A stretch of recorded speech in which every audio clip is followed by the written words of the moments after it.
আসসালামু আলাইকুম প্রিয় শিক্ষার্থী এবং অভিভাবক মহোদয়, সবাইকে জানাই শিক্ষাকে প্রচার করি পেজ থেকে লাল গোলাপ ফুলের শুভেচ্ছা। আমি Mohammad Shailana, assistant teacher of English, Basua high school, Rajshahi. আপনারা দেখতে পাচ্ছেন আজকে আমি মূলত ইংলিশ গ্রামারের সবচেয়ে গুরুত্বপূর্ণ এবং সহজ আইটেম, যেটা সাফিক্স অ্যান্ড প্রিফিক্স নিয়ে আলোচনা করব। এবং এইখানে আমি একটা বোর্ড কোশ্চেন এবং যেটা সাধারণত টেস্ট এক্সাম পরীক্ষায় এই কোশ্চেনটা এসেছে এবং আমার কাছে অত্যন্ত গুরুত্বপূর্ণ বলে মনে হয়েছে, যার জন্য আমি এই কোশ্চেনটা নিয়ে আজকে একটু আলোচনা করব ইনশাল্লাহ। তো সবাই সঙ্গে থাকবেন। আমি আগে মূলত দেখার চেষ্টা করি যে আমরা সবাই একটু বোঝার চেষ্টা করি সাফিক্সেস অ্যান্ড প্রিফিক্সেস জিনিসটা কি, অর্থাৎ প্রিফিক্সেস অ্যান্ড সাফিক্সেস কথাটা ইউজ করলে একটু ভালো হয়, স্ট্যান্ডার্ড হয়। এখন পরীক্ষায় ম্যাক্সিমাম প্রিফিক্সেস অ্যান্ড সাফিক্সেস হিসেবে আসছে। প্রিফিক্স মানে উপসর্গ আর সাফিক্স মানে হচ্ছে অনুসর্গ বা প্রত্যয়, অর্থাৎ কোনো ওয়ার্ডের অর্থাৎ মূল ওয়ার্ডের পূর্বে যে সকল আমরা ক্ষুদ্র অংশ যে প্রত্যয়গুলো ইউজ করি অর্থাৎ উপসর্গগুলো ইউজ করি মূল ওয়ার্ডের পূর্বে, যেমন যে শব্দ, যেমন আমরা যদি মনে করি এখানে ডিস, যদি লাগাই হচ্ছে এখানে মিস, লাগাই যদি আন, তারপরে যদি ইন, তারপরে এখানে হচ্ছে এরকম যে ওয়ার্ড, ছোট ওয়ার্ডের যে ক্ষুদ্র অংশ যেগুলো আমরা ব্যবহার করি, এগুলোকে সাধারণত উপসর্গ বলা হচ্ছে বাংলাতে। আর ইংরেজিতে এই ছোট বর্ণ বা বর্ণ সমষ্টি যেগুলো দেখতে পাচ্ছেন এগুলোকে মূলত বলা হচ্ছে প্রিফিক্স। এখন এই ওয়ার্ডগুলো সাধারণত মূল ওয়ার্ডের পরে বসবে এবং সাফিক্স যে বিষয়টা ঠিক একই রকম জিনিস যেগুলো সাধারণত মূল ওয়ার্ডের পরে বসে। এরকম কিছু ওয়ার্ড আমরা দেখার চেষ্টা করি যেগুলো সাধারণত সাফিক্স হয়। যেমন এখানে লেস হতে পারে, এখানে ফুল হতে পারে, এখানে ইডি হতে পারে, এখানে এনটি হতে পারে, এখানে সি, এখানে এসে আমাদের সি হতে পারে, এখানে ডাবল হতে পারে, এখানে সম হতে পারে, অসংখ্য শব্দ বা শব্দাংশ এখানে হতে পারে এবং এইগুলো। আর প্যারেনথেসিস যে বিষয়টা আমরা জানি, যেটা প্রিফিক্স এবং সাফিক্স উভয় জায়গায় বসে, সেটাকে সাধারণত প্যারেনথেসিস বলে থাকি। কোনো শব্দের প্রিফিক্স এবং সাফিক্স দুটোই ব্যবহার করতে হয়। এনিওয়ে, এই সাফিক্স এবং প্রিফিক্স ব্যবহার করার জন্য আমাদের মূলত চারটি পার্টস অফ স্পিচের পরিবর্তন ঘটে থাকে। এই চারটি পার্টস অফ স্পিচের পরিবর্তন দিয়ে আমরা মূলত সাফিক্স অ্যান্ড প্রিফিক্স শেষ করতে পারবো। তো যে চারটি পার্টস অফ স্পিচের পরিবর্তন সাধারণত হয়ে থাকে বা এখানে ব্যবহার করতে হয়, তার মধ্যে একটা হচ্ছে নাউন। আমরা সাধারণত নাউনের ব্যবহার করব। 2 নম্বর হচ্ছে ভার্ব, সেখানে আমরা ভার্বের ব্যবহার দেখব। 3 নম্বর হচ্ছে অ্যাডজেক্টিভ, অ্যাডজেক্টিভের ব্যবহার করব এবং হচ্ছে অ্যাডভার্ব। এই মোট চারটি পার্টস অফ স্পিচের পরিবর্তন দিয়ে আমাদের সাধারণত সাফিক্স অ্যান্ড প্রিফিক্স যে টপিকটা, এটা কিন্তু সমাপ্ত করতে হবে। এখন কখন কোন ওয়ার্ডের পরে অ্যাডজেক্টিভ বসবে বা কোন ওয়ার্ডের পূর্বে অ্যাডজেক্টিভ বসে, অথবা কখন ভার্ব বসে, কখন নাউন বসে, কখন অ্যাডভার্ব বসে, এগুলোর কিছু নিয়ম ক্রাইটেরিয়া রয়েছে, এগুলো একটু ফলো করতে হবে। জাস্ট আমি এই ক্লাসের মধ্যে একটু দেখানোর চেষ্টা করব, যেহেতু পরবর্তী ক্লাসে আমি এগুলো নিয়ে জাস্ট কোথায় কোনটা বসে এগুলো নিয়ে আমি মূলত আলোচনা করবো ইনশাল্লাহ। আজকে জাস্ট আমি এই কোশ্চেনটা আপাতত সলভ করার চেষ্টা করি এবং এখানে কিছু আমরা রুল পেয়ে যাবো, সেগুলো একটু বোঝানোর চেষ্টা করবো ইনশাল্লাহ। আমরা মূলত জানি যে সাধারণত নাউনের পূর্বে যে ওয়ার্ডটা বসে সেটা অ্যাডজেক্টিভ, আর অ্যাডজেক্টিভের পূর্বে যে ওয়ার্ডটা বসে সেটা সাধারণত অ্যাডভার্ব হয়। আবার আমরা আরেকটা জিনিস জানি যে বাক্যের শুরুতে যে ভার্বের পূর্বে যে ওয়ার্ডটা ব্যবহার করা হয় সেটা সাধারণত নাউন, এবং নাউনের পরে যে ওয়ার্ডটা ব্যবহার করা হয় সেটি সাধারণত ভার্ব। এনিওয়ে, আমরা আরেকটা জিনিস দেখতে পাই যে কিছু কিছু ভার্ব এখানে ইউজ করা হয়েছে বা কিছু কিছু ওয়ার্ড আছে যেগুলোর পর নাউন বসানোর পরেও কিন্তু অ্যাডজেক্টিভ ফর্মে বসে। এনিওয়ে, জাস্ট আমরা এই বিষয়টা একটু উদাহরণ দেখি এবং এটা সলভ করার চেষ্টা করি, তাহলে আমাদের আনসারগুলো আরো সুবিধা হবে। আমরা যদি দেখার চেষ্টা করি, এখানে আমরা প্রথমে যে ডিটারমিনারটা পেয়েছি সেটা হচ্ছে দা একটা আর্টিকেল এবং ডিটারমিনার। দা সাধারণত অ্যাডজেক্টিভের কাজ করে এবং এই পাশে আমরা দেখতেছি বিউটি একটা নাউন। তো নাউনের পূর্বে যা বসে সেটা অ্যাডজেক্টিভ। সাধারণত এখানে ওয়ার্ড শব্দটা লেখা আছে, এখানে জাস্ট এটা অ্যাডজেক্টিভেরই কাজ করেছে। এখন যদি অ্যাডজেক্টিভের কাজ করে সেখানে তো নাউনের পূর্বে তো অ্যাডজেক্টিভ বসে, তাই না? তাহলে যদি সেখানে অ্যাডজেক্টিভ বসানো থাকে সেক্ষেত্রে ওই অ্যাডজেক্টিভের জাস্ট আমরা বিপরীত করে দেব, তাহলে কিন্তু আমাদের আনসার হয়ে যাবে। এনিওয়ে এখানে যদি আমি এর আনসার লেখার চেষ্টা করি, এখানে যদি আমি এর আনসার জাস্ট আমি এখানে আনসারটা না লিখে জাস্ট একটু উপরে লিখে দেওয়ার চেষ্টা করছি। এখানে আমি যদি দেখানোর চেষ্টা করি আনসার জাস্ট এইভাবে শুধু আমাদের কোশ্চেন আনসার ওঠালে হবে। এই নাম্বারে আনসারটা যদি আমি দেখানোর চেষ্টা করি, এখানে যেহেতু অ্যাডজেক্টিভ আর এখানে নাউন, নাউনের পূর্বে যে ওয়ার্ডটা বসে অ্যাডজেক্টিভ, সুতরাং এখানে অ্যাডজেক্টিভই রয়েছে। এই ওয়ার্ডের বিপরীত শব্দ হচ্ছে ইনওয়ার্ড। আর আরেকটা আছে কি, আরেকটা হচ্ছে আউটওয়ার্ড। আউটওয়ার্ড। এখন আমাদের দেখতে হবে যে এখানে ইনওয়ার্ড বসবে না আউটওয়ার্ড বসবে, এটা আমাদের দেখতে হবে। তার মানে পুরো প্যাসেজটা আমরা সুন্দর করে পড়ে নেব, এই শুরু থেকে শেষ পর্যন্ত আমরা প্যাসেজ পড়বো এবং প্যাসেজ দ্বারা কি বোঝানোর চেষ্টা করছে এটা আমরা উপলব্ধি করব।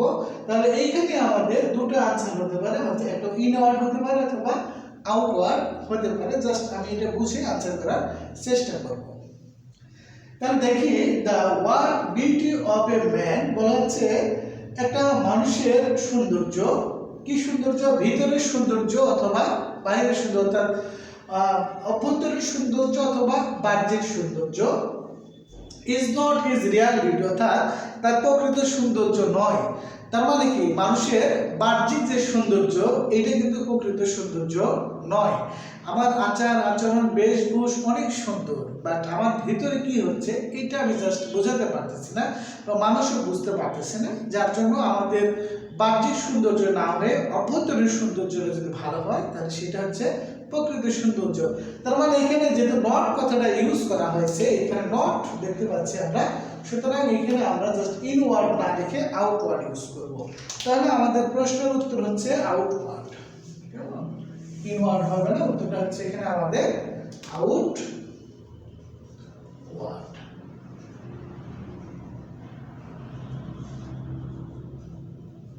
আউটওয়ার্ড মানে কি? বাহ্যিক সৌন্দর্য। অর্থাৎ the outward beauty of a man, মানুষের বাহ্যিক সৌন্দর্য is not his Real beauty, অর্থাৎ তার প্রকৃত সৌন্দর্য নয়। কেমন? আচ্ছা, এখানে ওকে, তাহলে আমরা এটা পেয়ে গেলাম।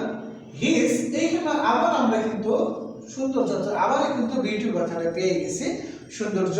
বাট এইখানে কিন্তু আমাদের ওয়ার্ড কথাটা কিন্তু আবার ইউজ করা হয়েছে, makes him a true man. তার মানে কি বলা হচ্ছে এখানে কোনো নেগেটিভ ওয়ার্ড নাই এবং বলা হচ্ছে সৌন্দর্য তাকে প্রকৃত মানুষ তৈরি করে। তার কোন সৌন্দর্য তাকে প্রকৃত মানুষ তৈরি করে? তাহলে তার ইনওয়ার্ড বিউটি মানে ভিতরে যে সৌন্দর্যটা রয়েছে সেটা হচ্ছে তার প্রকৃত সৌন্দর্য। তাহলে আমরা এখানে বির উত্তর লিখব inward. Inward beauty, inward beauty অর্থাৎ তার অভ্যন্তরীণ বা ভিতরে যে সৌন্দর্য অর্থাৎ এই মানুষের যে সৌন্দর্য তাকে প্রকৃত মানুষ হিসেবে গড়ে তোলে বা প্রকৃত মানুষ তৈরি করে। ইভেন এমনকি ম্যান হ্যাজ সার্টেন, তাহলে মানুষের দেখো সার্টেন মানে কি? নির্দিষ্ট আছে। কি আছে? কোয়ালিটিস মানে গুণ রয়েছে, কিছু গুণ রয়েছে, তাই না? সার্টেন মানে নির্দিষ্ট কিছু গুণ রয়েছে। এখন এখানে লেখা আছে ব্রন, ব্রন মানে সহজ। তাহলে এখানে এই জিনিসটা আমাদের প্রকৃতিগত যেটা লেখা আছে, তাহলে এখানে অ্যাডজেক্টিভ বসেছে, বাট এইখানে ভার্বের কাজ করে না, এখানে অ্যাডজেক্টিভের কাজ করেছে। সুতরাং এই অ্যাডজেক্টিভটা আমরা বিপরীত করে দেব সহজাত প্রবৃত্তি। তাহলে ব্রন এখানে হয়ে যাবে আমাদের ইন ব্রন। এইখানে জাস্ট আমরা না চেঞ্জ করে এখানে লিখব। সি নম্বর আনসার হচ্ছে আমাদের এখানে ইন ব্রন। জাস্ট আমরা ইন এর ব্যবহার করলে আমাদের সহজাত প্রবৃত্তি বলে হয়, বা যার মাধ্যমে হি ক্যান বিকাম, সে হতে পারে এ ড্যাশ ম্যান, তাহলে মানে কি এই যে ইন রং তার সহজাত একটা কোয়ালিটি গুলো রয়েছে, যেগুলো কোয়ালিটি রয়েছে এই কোয়ালিটির মাধ্যমে সে কি হতে পারে, একজন উপকারী মানুষ হতে পারে। তাহলে এখানে আমরা জাস্ট ডি নম্বর আনসার করব। এখানে আমি দেখবো যে এখানে কেন এই যে ওয়ার্ডটাতে অ্যাডজেক্টিভ বসবে, এখানে কিন্তু ভার্ব দেওয়া আছে বা এখানে এই যে নাউন, এই নাউনের পূর্বে আমাদের অ্যাডজেক্টিভ বসবে, সুতরাং এখানে আমাদের ইউজফুল হবে, অথবা এখানে ইউজলেস এটা কিন্তু বসতে পারে, ঠিক আছে। বাট আমরা দেখবো মিনিংটা দেখি কি বলা হচ্ছে, whereby he can become a useless man, মানে কি অর্থহীন অথবা অনুপযোগী মানুষ হবে। তার মানে কি এটা হবে না, মানে আমার ভিতরে যে সৌন্দর্যগুলো রয়েছে এটা যদি নির্দিষ্ট কোয়ালিটি, এই কোয়ালিটির মাধ্যমে মানুষ কি বিখ্যাত হবে, তাই না, কোয়ালিটির মাধ্যমে মানুষ খারাপ হবে না, এই জন্য এখানে ইউজফুল হবে, পজিটিভ আনসার হবে, কেমন পজিটিভ আনসার হবে, ইউজফুল হবে। ওকে, তারপর আমরা এখানে দেখার চেষ্টা করব, তাহলে এখানে অ্যাডজেক্টিভ বসলো, আমরা দেখলাম নাউনের পূর্বে অ্যাডজেক্টিভ এন্ড দাস, এভাবে এ ড্যাশ, তাহলে এখানে আর্টিকেল আর এখানে আমারও নাউন বসেছে পারসন, নাউনের পূর্বে কি বসে, অ্যাডজেক্টিভ বসে, তাহলে এখানে সেলিব্রেটেড মানে কি জনপ্রিয়তা হওয়া, জনপ্রিয় হওয়া, আর এখানে সেলিব্রেটেড হবে জনপ্রিয়, তাই না। তাহলে এখানে আমাদের অ্যাডজেক্টিভ হবে সেলিব্রেটেড, সেলিব্রিটি মানে বলে না, সেলিব্রেটেড জনপ্রিয় মানুষ হয়ে যায়, এভাবে সে জনপ্রিয় মানুষ হয়ে আসে, ঠিক আছে। সো সুতরাং উই মেসে, সুতরাং আমরা বলতে পারি দ্যাট যে ড্যাশ ভ্যালুস, তাহলে এখানে কিন্তু এই যে নাউন রয়েছে, এখানে আমাদের ড্যাশ ভ্যালুস আর মোর ইম্পর্টেন্ট দেন ড্যাশ ওয়ান্স, অর্থাৎ যার অন্য, অর্থাৎ খারাপ বিষয়ের চেয়ে আমাদের খারাপ অর্থাৎ বাহ্যিক যে গুণাবলী রয়েছে এই গুণাবলীর চেয়ে ভিতরে যে গুণাবলীটা রয়েছে এটা খুবই গুরুত্বপূর্ণ।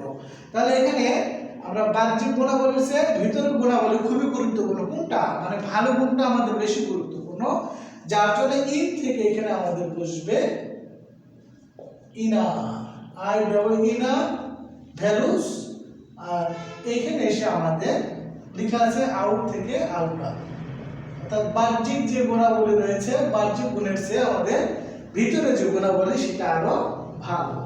But it is very sad, বলছে এটা অত্যন্ত কষ্টের দুঃখের, that we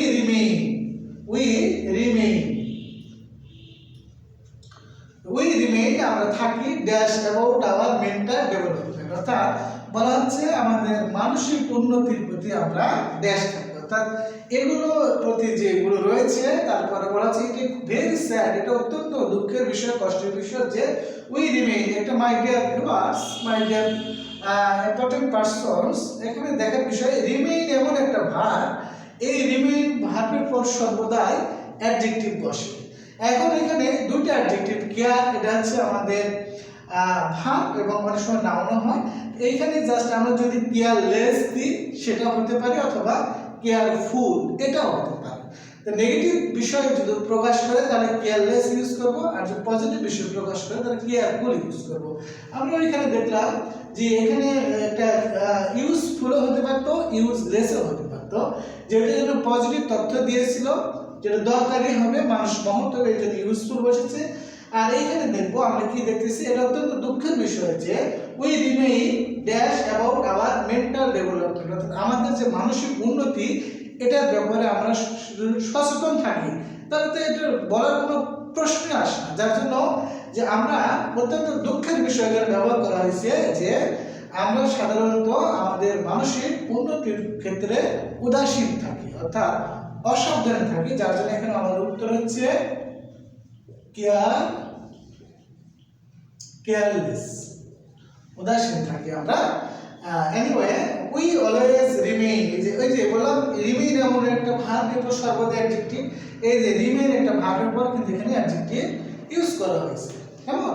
we always remain busy, আমরা সব সময় ব্যস্ত থাকি, উইথ সাথে হাউ টু, তাহলে এখানে একটা বিষয় রাখতে হবে যে যদি টু বাক্যে যদি প্রিপজিশনের কাজ করে এবং এর পূর্বে যদি কিছু ফ্রেজ ওয়ার্ড থাকে, যেমন উইথ ডি to, look forward to, addicted to, এই ভার্বগুলো যদি মানে ওয়ার্ডগুলো না থাকে তাহলে টুর পর সবসময় আমাদের মূল ভার্ব বসবে। কেমন?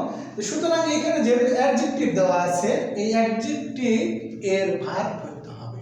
তার মানে হাউ টু পর সর্বদাই মূল ভার্ব বসবে। তাহলে এখানে যেহেতু রিচ মানে ধ্বনি, তাহলে ধ্বনি হওয়া বোঝাবে। ধ্বনি হওয়ার ইংরেজি হচ্ছে, এটার ভার্ব হচ্ছে ইনরিচ। তাহলে ইনরিচ করলে আমাদের উত্তরটা হয়ে যাবে ইনরিচ। ইনরিচ মানে ধ্বনি হওয়া।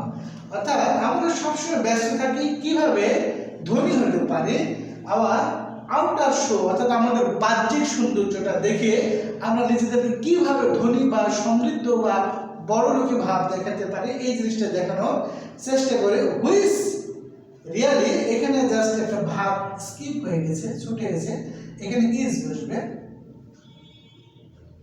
এখানে একটা ভাব স্কিপ হয়েছে। তাহলে হুইচ মানে জাস্ট এই যে আমাদের ওই যে কোনটা, এই যে আউটার শো। হুইচ রিয়ালি যেটা প্রকৃত পক্ষে, এখানে কি হবে রিয়ালি প্রকৃত পক্ষে। তাহলে যেহেতু আমরা যে আমাদের সৌন্দর্য অর্থাৎ বলা হচ্ছে আমরা সবসময় ব্যস্ত থাকি কোথায়, আমাদের বাহ্যিক সৌন্দর্যটা দেখানোর জন্য, যেটা প্রকৃত পক্ষে মূল্যবান না মূল্যহীন। অ্যাকচুয়ালি বাহ্যিক সৌন্দর্যটা প্রকৃত পক্ষে মূল্যহীন, আমরা এই বিষয়টা দেখলাম। তার মানে এই যে এখানে ভ্যালু, এই যে ভ্যালু দিয়েছে, এইখানে আমরা একটা জিনিস দেখবো মাই ডিয়ার পারসন, এখানে ইজ এমন একটা ভার্ব অর্থাৎ বিভাগ অলওয়েজ টেক অ্যাডজেক্টিভ। তাহলে এখানে অ্যাডজেক্টিভ বসবে। তারপরে আমরা দেখতে পাচ্ছি এখানে যে অ্যাডভার্ব আছে, অ্যাডভার্বের পর অ্যাডজেক্টিভ বসবে, সেটাও আছে। আবার বিভাগের পরে কিন্তু অ্যাডজেক্টিভ বসবে। এখন বিষয় হচ্ছে এখানে গুড অ্যাডজেক্টিভ, পজিটিভ অ্যাডজেক্টিভ বসবে না নেগেটিভ অ্যাডজেক্টিভ বসবে। যেহেতু আমরা দেখতেছি যে আমরা সবসময় ব্যস্ত থাকি আমাদের বাহ্যিক সৌন্দর্য দেখানোর জন্য, যে সৌন্দর্যটা প্রকৃতপক্ষে মূল্যহীন। কি এটা? মূল্যহীন। এটা কখনো মূল্যবান না, মূল্যহীন। যার জন্য আমাদের যে নম্বর উত্তর হবে ভ্যালুলেস।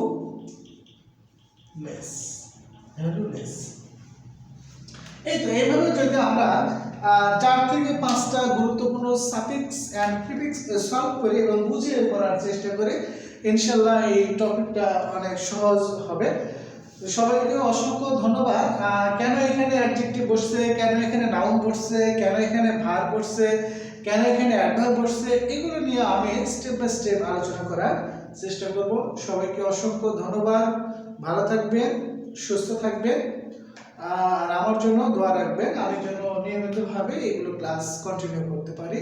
ওকে, আল্লাহ হাফেজ। আসসালামু আলাইকুম ওয়া রাহমাতুল্লাহি ওয়া বারাকাতুহু।